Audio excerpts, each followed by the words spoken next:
ሰላም እንዴት ናችሁ? ዶክተር ዮናስ ነኝ። ዛሬ ህክምና ትምህርት ቤት ገና ሳልገባ የሰማሁትን አንድ ታሪክ ነው እና ከአእምሮ ህክምና ሳይንስ አንጻር እናየዋለን። ታሪኩ ምንድን ነው? አንድ ሜዲሲን ተማሪ ነበረ። ከዛ ላይ የአእምሮ ህመም ያጋጥመዋል እና ለምንድን ነው ያጋጥመው ሲባል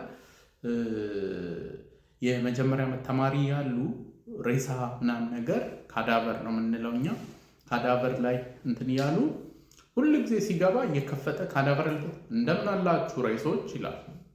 እንደምን አላችሁ ሬሶች። ከዛ ጓደኛው ተንኮለኛ ነው እና ተደበቀ። ከዛ ልጁ ከፍቶ እንደምን አላችሁ ሬሶች ሲል እንዴት ነህ ሰላም ነው አለው።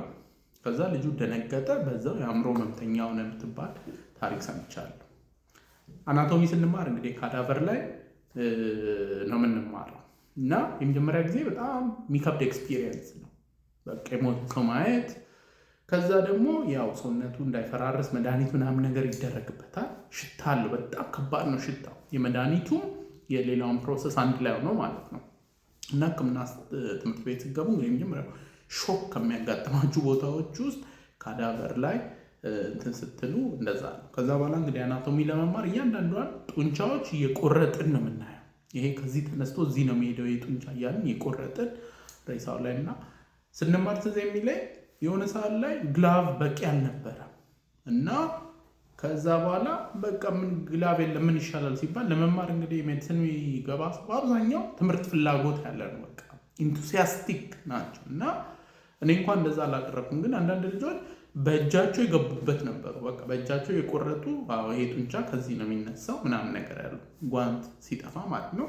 ከዛ ያው እራት ካፌ ሄደው ኖርማሊ ይበላሉ እና ይህ ኖርማል ክስተት ነው። ከላይ እንግዲህ ያነሳውላችሁ ልክ ሲሄድ ደነገጠ። ከዛ በዛው የአእምሮ ህመም ያዘው የሚባለው ስቶሪ ሳይኮሶሻል ስትረስ ሞዴል የሚባለው የአእምሮ ህመም ከጭንቀት ነው የሚመጣው። በተለይ ሳይኮሲስ የሚባለው ነገር በእኛም ሀገር በሌሎችም ሀገራት አለ።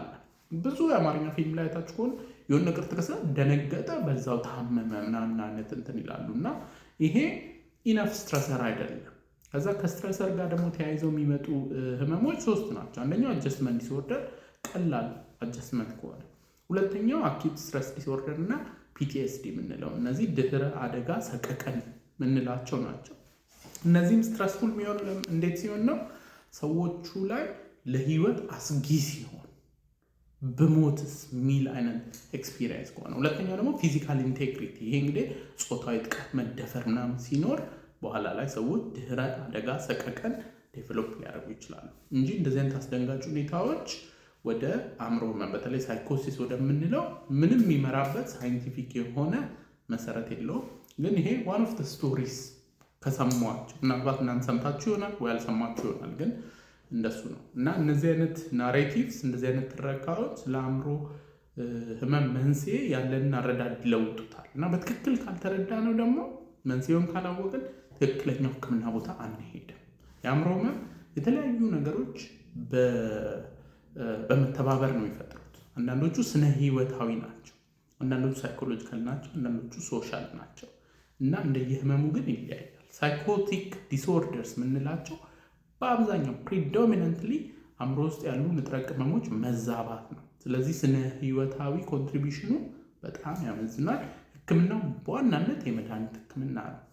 ከሳይኮሎጂካል ነገሮች ጋር ደግሞ የተያያዙ ከሆኑ መንስኤው ሳይኮሎጂካል ስለሆነ ትሪትመንቱ ሞር ሳይኮሎጂካል ነው። ለምሳሌ ፎቢያዎችን ብንወስድ ምንም መድኃኒት አያስፈልግም ሶሻል ፎቢያ ካልሆነ በስተቀር። ለሌሎቹ ፎቢያዎች እንዳለ ቢሄቪየራል ኢንተርቬንሽንስ ነው የምንሰጠው። በሱም ኢፌክቲቭሊ ማከም ይቻላል። ለዛሬ እንግዲህ ይዤላችሁ የመጣሁት ይህንን ይመስላል።